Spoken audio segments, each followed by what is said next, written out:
자, 오늘 목요일과 화요일을 책임져 주시는 두 분 자리해 주셨어요. 신보라 국민의힘 전 의원 안녕하십니까? 안녕하세요. 네, 정은혜 더불어민주당 전 의원 안녕하십니까? 네, 안녕하세요. 네, 두 분이 푸릇푸릇하게 아침에 활기를 주시니까 좋은 것 같아요. 자, 오늘 첫 번째 소식은 앞서 말씀드렸던 것처럼 교육부가 2학기부터 지금 유치원, 초중고, 전학년을 대상으로 해서 전면 지금 등교를 추진한다는 보도가 나왔거든요. 어떤 계획인지, 특별한 이유가 있는 것인지 신보라 전 의원께서 좀 정리를 해 주시죠. 네. 교육부가 2학기부터 유치원과 초중고등학교 전 학년의 전면 등교 수업을 추진한다고 밝혔습니다. 네. 코로나19 대응을 위한 거리두기 개편안이 7월에 마련이 되면 2학기부터 적용이 되는데 네. 개편안과 연계해서 2학기에는 되도록 정면 등교하는 방안을 추진하려고 한다는 것입니다. 유은혜 교육부 총리는 언론 인터뷰를 통해서 전면 등교의 전제 조건으로 네. 철저한 방역과 신속한 교원 백신 접종을 언급했습니다. 예. 선제적 유전자 증폭 검사를 시범 운영하면서 학교 내 무증상 감염을 차단하고 학교 방역을 강화하는 방법을 지속적으로 마련해 갈 것이라고 했는데요. 네. 교사들에 대한 백신 접종도 여름방학까지 완료할 수 있도록 질병관리청과 협의하고 있다고 설명을 했습니다. 교육부가 전면 등교를 고려하는 것은 코로나19 장기화에 따른 학습 격차, 심리 발달 저해가 심각하다고 판단했기 때문에 풀이 되는데요. 네. 지난해 2학기에 실시한 학습 격차 인식 설문조사에서 교사들의 68.4%가 학습 격차가 커졌다고 답변을 하기도 했습니다. 예. 교육부는 백신 접종을 계속하고 있는 만큼 확진자가 1,000명 아래로 유지되는 관리 가능한 범위에서 9월 전면 등교를 준비하고 있다고 합니다. 네. 초중고는 시도교육감 협의회와 구체적인 방안을 마련 중이고요. 네. 대학과도 협의를 진행하고 있다고 밝혔습니다. 네. 이 아래에 깔려 있는 것은 어쨌든 방역을 하겠다. 그리고 교원 백신 접종이 여름방학까지는 마무리를 하겠다라는 지금 전제가 깔려 있는 것 같고요. 근본적인 이유로는 학습 격차, 학생들의 심리 발달 이렇게 지금 지적을 해 주셨는데 네. 어떻게 생각하시는지 어느 쪽에 더 무게를 둬야 되는지 두 가지가 방역과 학습 어떤 쪽에 더 무게를 둬야 된다고 생각하시는지 먼저 정은혜 전 의원께 먼저 여쭤볼까요? 네. 방역, 학습 둘 다 잡아야죠. 네. 네, 둘 다 잡아야 된다고 맞아요. 저는 생각을 합니다. 예. 근데 저도 이제 아이가 있는 엄마로서 이 기사를 처음 딱 봤을 때 너무 이런 거 아닌가? 아직은 좀 아이들이 좀 위험하지 않을까라는 걱정을 좀 했습니다. 예. 그래서 전 좀 해외 사례를 좀 찾아봤습니다. 예. 그래서 다른 나라에서 특히 선진국에서는 이 문제를 어떻게 해결하는지 상대적으로 우리나라가 선진국에 비해서도 코로나로 인한 사망자 수도 적고 사실 그렇죠. 확진자 수도 지금 굉장히 적은 그렇죠. 지금 축에 들어가는데 네. 네, 그래서 미국 같은 경우도 살펴보면 굉장히 많은 확진자와 사망자가 있음에도 불구하고 그 미국의 질병통제예방센터 CDC라고 하죠. 예. 거기서도 이제 올해 초에 그 대면 수업을 재개해야 한다라고 얘기를 하면서 주장했던 바가 뭐냐면 그 위스콘신주의 초등학교에 17곳을 이제 조사를 했습니다. 13주간 조사했는데요. 그 교직원 확진자 191명 가운데서 학교 내에서 감염이 된 경우가 7명이었다고 합니다. 밖에서 감염이 된 거군요. 네, 그래서 네. 학교 내 감염률이 그 지역 사회보다 낮다라는 그런 과학적인 근거를 댔고 사실 바이든 대통령도 그 부분에 있어서는 과학적으로 분명히 증거가 있다. 그리고 근데 여기에는 약간 좀 전제가 되는 조건이 있습니다. 네. 지금 어제 유은혜 장관님도 말씀하신 것과 거의 좀 유사한데요. 그 올바른 마스크 착용 그리고 1.8m 사회적 거리두기 청소 환기 시스템 개선 그 환자 발생 시 접촉자를 추적 격리 조치하거나 이런 경우들이 있는데 사실은 그 개강을 하더라도 학교 내에서 그 실내 체육 활동이라든지 급식이라든지 이런 경우는 이제 하면 안 되겠죠. 그렇죠. 그러지 않고 이제 방역 수칙을 지켜가면서 개강을 했을 때는 분명히 가능하다. 그리고 독일 같은 경우도 이제 많은 초등학교나 그런 게 개강을 했는데 지금 사실 여기서 문제점은 뭐냐면 미국에서 교사들이 대다수가 찬성을 했어요. 근데 일부 교사들이 복귀를 거부했던 이유가 미국 같은 경우는 교사와 학신의 백신이 필수가 아니었습니다. 네, 근데 선택적으로 맞을 수 있었다는 건가요? 그럼에도 불구하고 이제 개강을 하겠다는 얘기였는데 우리나라는 지금 교사 같은 경우는 이제 올 여름 방학 전으로 이제 모두가 이제 백신을 맞게 되고요. 그리고 아까 말씀하신 그 5대 방역 수칙을 지킨다면 사실은 저는 충분히 가능하다라는 생각을 합니다. 특히 우리가 지금 코로나로 인해서 학생들이 학교를 가지 않는 가장 큰 문제점이 크게는 이제 어떻게 보면 학교에서 이제 수업이라든지 이제 학습 격차가 생긴다는 거죠. 그래서 지난해에도 뭐 기억하시겠지만 그 수능 모의고사 작년에 봤는데 그때 특히 국영수 과목에서 90점 이상이 늘어나고요. 또 40점 이상 비율이 또 늘어났습니다. 위아래가 늘었다는 얘기예요. 네, 그래서 중위권 아이들이 굉장히 축소가 됐어요. 근데 중위권 아이들 같은 경우는 사실 교사의 지도가 굉장히 좀 절대적으로 필요한 위치거든요. 그렇죠. 영향을 많이 받죠. 네, 그래서 그런 학습 격차가 어떻게 보면 이제는 소득이 아니라 소득에 의해서도 많이 이루어지고 비대면 수업으로 인해서 더 이루어지는데 특히 청소년들의 코로나 이후의 삶의 만족도도 코로나 이전에 6.41점에서 코로나 이후에 4.14점으로 낮아졌어요. 학교랑 가니 친구도 없고 힘든 거군요. 네, 그래서 근데 오히려 또 비대면 수업으로 인해서 더 이제 신체적으로도 사실 시력이 안 좋아지는 경우도 있고요. 특히 어린아이들, 초등학교 저학년 같은 경우는 모니터를 몇 시간을 보고 있어야 하면 쉬운 게 아니죠. 네, 굉장히 좀 그리고 오히려 사실 집중력도 좀 떨어지게 되고요. 자꾸 다른 이제 행동을 하게 된다거나 그런 경우가 있는데 사실은 저는 코로나로 인해서 크게 이제 학습 격차도 양극화가 되지만 사실 특히 우리가 너무나 잘 알고 있는 사회성이라고 하는 게 있죠. 사실 우리가 친구들이랑 사실 싸우기도 하고 또 사랑하기도 하고 좋아하기도 하고 단짝도 만들면서 소소하게 배우는 사회성이 특히 청소년기 시절은 굉장히 중요하거든요. 근데 그 시기절에 그것을 경험하지 못한다는 거. 그러면 이거는 장기적으로도 국가 경쟁력에도 좀 악영향이 미치지 않을까라는 생각이 들어서 저는 처음에 굉장히 좀 어제 윤혜 장관님의 발표를 듣고 조금 저도 걱정을 했지만 그런 해외 사례들도 보고 특히 이번에 우리 한미 정상회담이 21일에 열리잖아요. 근데 그때도 아마 문재인 대통령이 백신에 대해서도 또 강력하게 또 얘기를 할 것이고 그렇다면 백신에 지금 이미 계약된 분을 정말 더 신속하게 들여서 11월까지는 전 국민이 또 맞을 수 있도록 한다는 계획이 있는데 지금 보면은 CDC 자문위 같은 경우는 미국은 12에서 15세까지 1,700만 아동들에게 청소년들이죠. 백신 접종을 이제 의무화하겠다고도 밝혔어요. 근데 우리는 청소년들이 백신 접종을 맞진 않지만 아마 그 부분도 좀 안전성이라든지 이런 부분을 검토해서 또 추가적으로 전 좀 논의해야 한다고 생각합니다. 네. 자, 심으로 전 의원께서는 들여다보시면서 어떠셨어요? 두 분 다 아이가 있기 때문에. 네. 이스라엘 같은 경우에는 올해 전면 등교를 이제 했습니다. 그렇죠. 인구의 57.3%가 2차 접종을 마쳤고, 그래서 전면 등교를 하게 됐는데, 지금, 하루 확진자 수가 이제 600명대, 이고 지금 백신 접종률도 지금 저조한 상황에서 지금 전면 등교가 원칙과 기준에서는 맞는 추진인가 하는 조금 우려가 들기도 하는데요. 제가 젊은 이제 부부들 아이를 많이 키우고 계시는 이렇게 많은 학부모들과 얘기를 나눠 보니까 어쨌든 이게 학습 격차, 정서 불안 이런 것들이 너무나 장기화되고 있어서 학부모의 학생들의 케어 문제도 생기게 되고요. 그래서 어떻게 보면 불가피한 결정일 수밖에 없지 않는가 하는 부분도 있다고 봅니다. 많은 저학년 자녀를 키우는 부모들이 가장 빠른 등교 회복을 바라고 계시더라고요. 저학년 부모들. 네. 그래서 실제 지금도 1, 2학년은 이제 등교를 하고 있는 상황인데 가장 길게 하고 있죠, 지금. 네.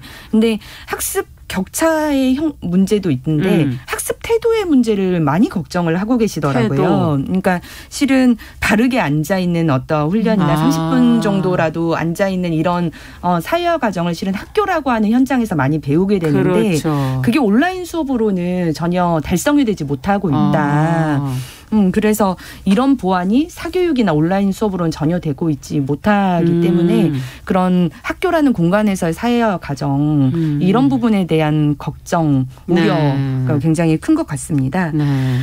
그리고 실은 이제 학습 격차가 굉장히 문제가 되고 있다라고 하는 건 일정적인 현장에서도 많이 드러나고 있고 하지만 그 실태와 진단을 정확하게 구체적으로 할 필요성은 반드시 존재를 하잖아요. 왜냐하면 정확히 실태를 알아야 그 진단과 처방도 확실하게 내릴 수 있는데 이 학습 격차에 대해서 이걸 책임지고 있는 교육부나 시도교육청이 그런 실태 조사를 면밀하게 하고 있느냐 좀 살펴봤더니 17개 시도교육청 중에 대부분이 이와 관련한 실태 조사조차 제대로 하고 있지 않더라라고 하는 좀 문제를 좀 지적을 해야 될 것 같습니다.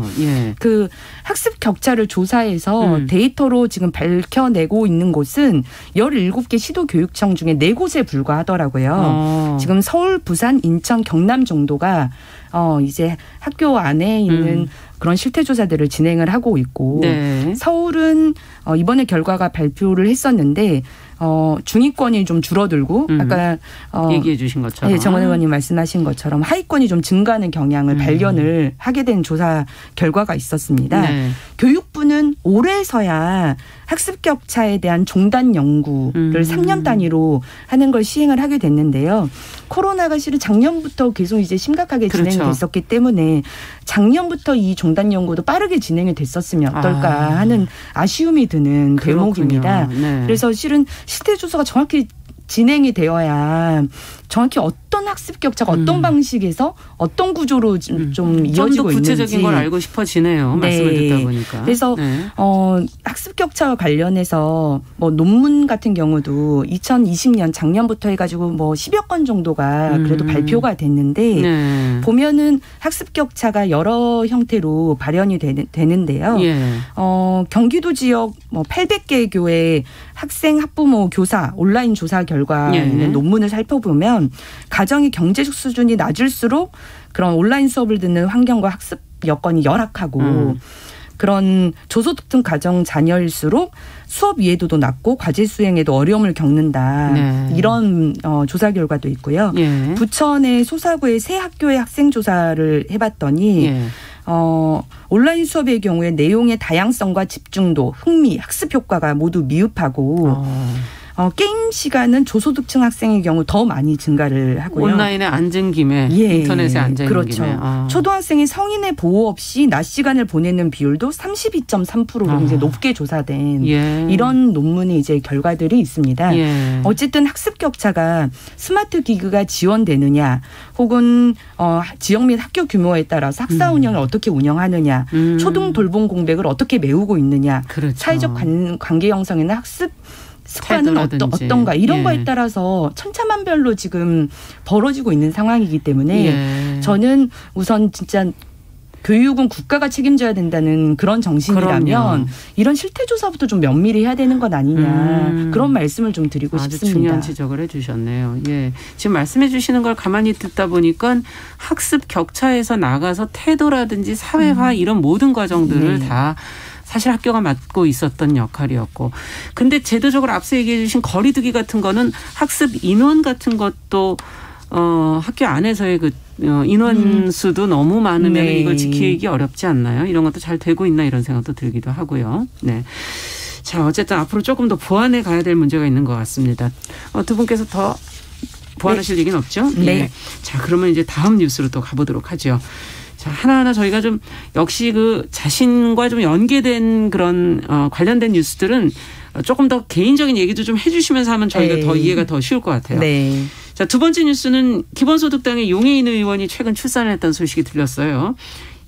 국회에서의 출산 소식은 다른 곳보다 더 드문 것 같다 이런 생각도 들기도 하면서 임기 중 출산을 해서 문재인 대통령을 비롯해서 많은 분들이 지금 뭐 축하, 격려에 뭐 과일 바구니 뭐 이런 것도 보내주셨다고 하는데 용 의원이 국회 회의장 아이 동반법을 지금 발의하는 걸 추진한다고 그러는데 어떤 취지인지 어떤 내용인지 저희 관심이 있어서 정은혜 전 의원께서 좀 정리를 해 주시죠.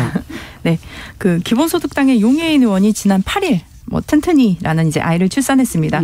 임기 중 출산을 한 경우는 19대의 장하나 의원, 20대의 앞에 계신 신보라 의원에 이은 세 번째입니다. 그 용해인 의원은 그 수유가 필요한 24개월 영아와 의원이 함께 회의장에 출석할 수 있도록 허용하는 국회 회의장 아이 동반법을 11일 추진하기로 밝혔는데요. 해당 법안은 지난 20대 국회에서 신보라 자유한국당 의원이 발의했으나 임기 만료로 자동 폐기된 바 있습니다. 그 현행법상 본회의장 출입은 국회의원과 의원 심의에 필요한 필수 인원만 허용되고 있는데요. 특히 국가 원수급이나 이에 준하는 뭐 의회 의장 등 외빈이 국회에 방문할 때 국회의장이 제한적으로 허가할 수 있습니다.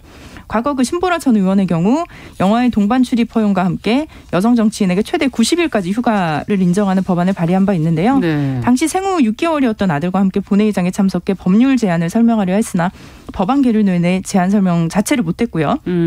당시 국회의장이었던 문희상 전 의장은 동반 출입에 대해 상징적인 의미는 있지만 국회법상 불허한다고 밝히기도 했습니다.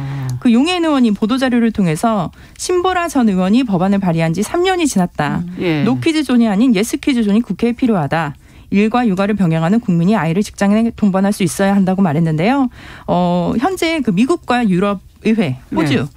뉴질랜드 등에서는 국회 회의장에 자녀 출입이 허용되고 있고 모유 수유 역시 허용하고 있습니다. 특히 지난 2017년 6월에 뉴질랜드의 라리사 워터스 상원 의원은 생후 14개월 된 자신의 딸에게 모유를 수유하면서 연설을 하기도 한 적이 있습니다. 맞아요. 보도됐던 거 본 적이 있는 것 같아요. 아니 지금 당사자가 여기 계신 거 아니에요? 네. 그래서 하실 말씀이 굉장히 많을 것 같아요. 네. 3년 전 얘기를 좀 해 주시죠. 네. 우선 용해인 국회의원 출산 정말 진심으로 좀 축하드리고요. 네. 저와 똑같이 그 국회 아기동반법을 발의한다고 해서 저도 SNS를 통해서 진심으로 환영을 했고 정말 필요한 법안이니까 그렇죠. 진심으로 좀 통과되길 희망한다라는 글을 남기기도 했습니다. 저는 2018년 이제 9월에 출산을 하고 예. 2019년 초에 이제 아기동반 의회 출입을 하겠다고 예. 그렇게 요구를 했었는데요. 당시에는 이제 국회법상 의장 허가가 있는 자의 출입이 가능했기 때문에 예. 의장 당시 이제 문희상 국회의장께 요청을 드렸습니다. 이제 그랬더니 이거는 이제 의회 운영 사항이기 때문에 의회를 운영하는 원내 교섭단체장들의 합의가 있으면 검토가 가능할 것 같다. 이제 그래서 그때 당시에 이제 원내대표가 세 분이 계셨거든요. 바른미래당, 자유한국당, 그렇죠. 이제 더불어민주당. 근데 세 당의 원내대표분들은 다 찬성을 해주셨어요. 정말 좋은 취지다. 네. 그런데 이제 문희상 국회의장께서 사실상 이제 말씀을 좀 바꾸셔서 이거는 뭐 의회 운영 사항이라기보다는 그런 국회법 개정안을 발의하셨기 때문에 예. 그게 처리가 먼저 되는 게 순서 아니겠느냐. 사실상 이제 그런 말씀으로 이제 불허를 하게 됐습니다. 그래서 제가 이제 국회 본회의장에 당시에 일가정 양립에 관한 법률이 통과될 때 그 제안 설명을 제가 직접 하게 되어 있었던 그렇군요. 때였기 때문에 네. 그런 의미를 또 살리는 의미에서 국회부터 가족 친화적인 일터를 만들자라는 화두를 아기 동반을 하면서 함께 해보고 싶었거든요. 그렇죠. 근데 이게 어쨌든 세계에서는 정은혜 의원께서도 설명을 해주셨지만 여러 이렇게 아기 동반하는 사례들이 굉장히 많이 있지 않습니까?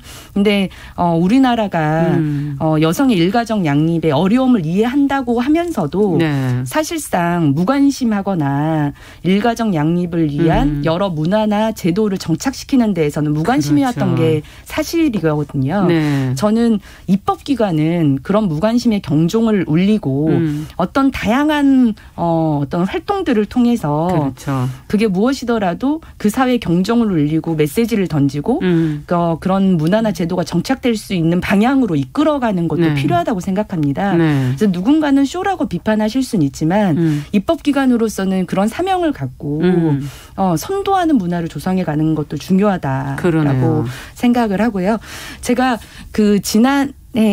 지지난해 2019년에 예. 그 호주를 방문한 적이 있어요. 예. 그래서 호주 의회를 방문해서 그 의회장에서 모유수를 직접 했던 예. 라리사 워터스 상원 의원을 만났었어요. 그러셨어요. 네, 그때 한국에서도 이런 시도를 좀 해보려고 했는데 안타깝게도 이제 성사되지 못했다라고 하니까 굉장히 아쉬워하고 호주 같은 경우는 아예 그 상원 의사 규칙을 바꿔가지고 원래는 그 허가를 받을 수 있도록 방문객은 이제 의장의 허가 대상이다라고 하는 상원 의사 규칙이 있는데 24개월 이하의 영아는 그 방문객의 범죄에 이렇게 포함되지 않는다. 허가 받을 필요가 없다는 얘기군요. 네, 맞습니다. 네. 그렇게 아예 규칙을 개정까지 해줘가지고 네, 상원 의원이 이렇게 모유수를 하게 됐었고요. 네. 제가 방문했을 때는 그 라리사 워터스 상원 의원뿐만이 아니라 우리 한국계 출신의 호주 하원 의원이 당시에 출산을 해서 아이와 함께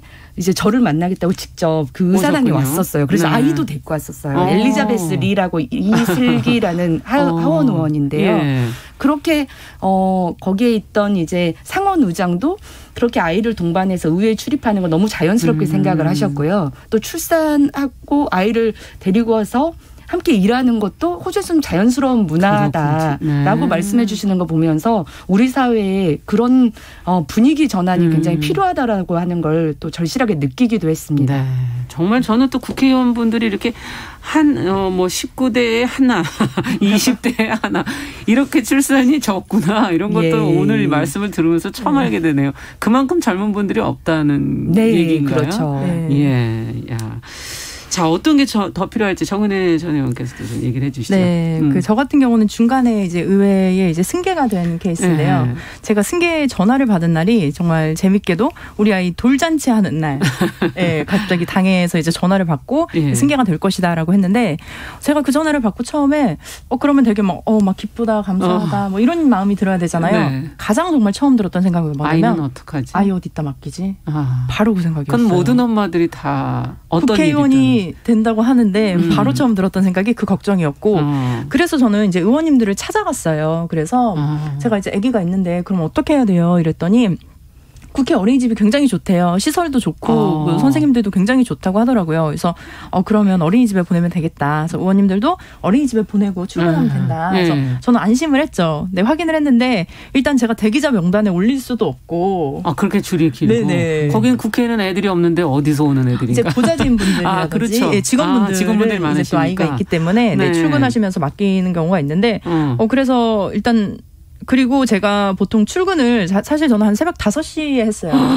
왜냐면 좀 한 8시쯤 나오면 이제 차가 막히고 하니까 그렇죠. 차라리 일찍 가서 조금 이렇게 책도 보고 하자 해서 5시에 출근하고 보통 밤에 뭐 그전에는 이제 코로나가 있기 전이었기 때문에 뭐 한 12시, 1시까지도 이제 업무를 보다 집에 들어가는데 그럼 그 시간 동안 아이를 만약에 어린이집에 맡길 수 있다고 한들 그 시간 동안 그렇게 안 맡아줄 거예요. 혼자 또 맡겨놓을 수도 없고 만약에 중간에 아이가 아프기라도 하면 사실 어린이집은 가장 중요한 게 자기가 거주하고 있는 곳과도 좀 가까워야 된다고 저는 생각을 해요. 그래서 또 혹시 부모님이라든지 뭐 남편이라든지 이웃이 있을 때 뭐 이렇게 잠깐 맡길 수 있을 정도의 거리가 돼야 되는데 저는 집이 또 부천이라서 거리도 굉장히 멀고요. 그래서 이제 거의 포기를 하고 사실 저는 남편이 무급으로 사실은 뭐 회사가 그렇게 큰 회사가 아니었기 때문에 무급으로 육아휴직을 해서 이제 전업으로 이제 아이를 도와주셨군요. 보게 됐습니다. 그리고 조금 더 아쉬웠던 점은 저는 이제 중간에 승계돼서 가서 이제 제가 선서를 본회의장에서 했어요. 근데 저는 어떻게 보면 저에게는 그 역사적인 그 장면을 아이에게 보여주고 싶었는데 방청석에도 아이가 동반을 할 수가 없더라고요. 그러니까 본회의장은 물론이거니와 방청석에도 12세 미만은 입장을 할 수 없습니다. 그래서 저는 그거는 좀 사정을 해보고 했는데도 안 된다고 하는 거예요. 그래서 결국에는 아이가 제가 선서하는 장면을 또 보지 못하고 거기다가 또 남편이 아이를 데리고 나가니까 남편도 보지 못했어요. 그래서 약간 저의 자랑스러운 모습을 좀 이렇게 보여주고 싶었는데 그런 아쉬움이 있었고 저는 좀 대안적으로 말씀을 드리고 싶은 게 물론 여성 의원들이 출산을 했을 때 특히 뭐 모유수유가 필요한 경우라든지 아이가 정말 어릴 때는 함께 동반하는 거는 저는 당연히 해야 할 일이라고 생각하고요. 저는 남성의 경우에도 같이 적용을 해야 하는 거 아닌가라는 생각을 합니다. 특히 오히려 여성만 국회에서 자꾸 아이를 안고 있게 되면 오히려 육아가 여성의 몫이다라는 것을 강조하는 모습이 될 수도 있어서요. 제가 의원을 하면서 저도 이제 그 육아휴직 관련된 법안을 발의할 때 남녀가 동등하게 3년씩 육아휴직을 쓸 수 있도록 법안을 발의했었습니다.